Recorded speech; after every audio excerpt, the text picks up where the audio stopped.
very correct. It wasn't, deliberate that there hadn't been those alliances built, but it was just, the environmental movement had not evolved that far in those directions to that point. So it was something extremely valuable that she brought to Earth First and to the rest of the environmental movement.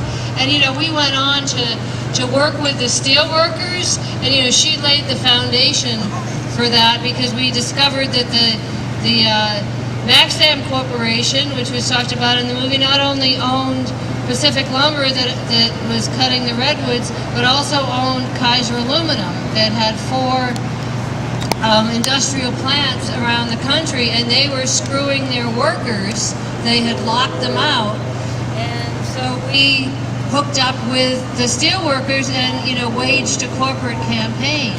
And it was all, an education for all of us, and I think that, that's also what's going on at Occupy now with the, building bridges with the longshore workers and all the rest of the labor movement, and we have to do that because we have so much more in common than we have in differences.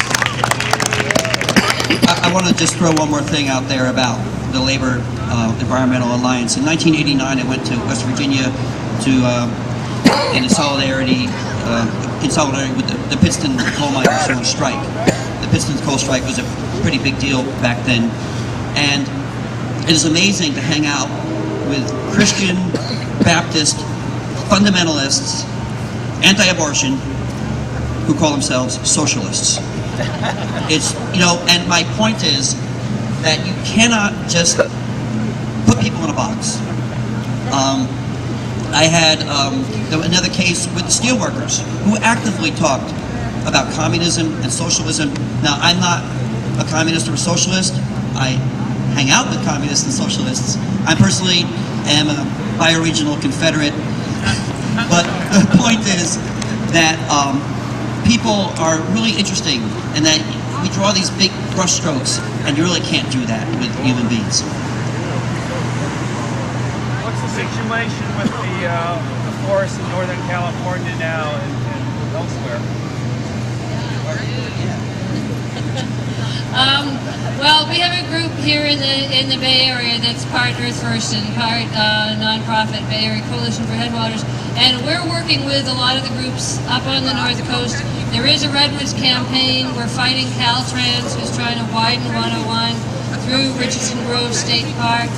And in fact, the flyers that I brought to hand out tonight are for our annual Stomp the Stumps benefit. It's a benefit for the forest work at Ashkenaz on April 6th. So, there's no lack of campaigns. A lot of the big timber corporations have fled. Louisiana Pacific, Georgia Pacific, and Pacific Lumber went bankrupt. And so, there's other corporations in their place, and some people say, well, the logging is not as bad as it used to be. Well, guess why? It's because they got most of the frigging old growth already.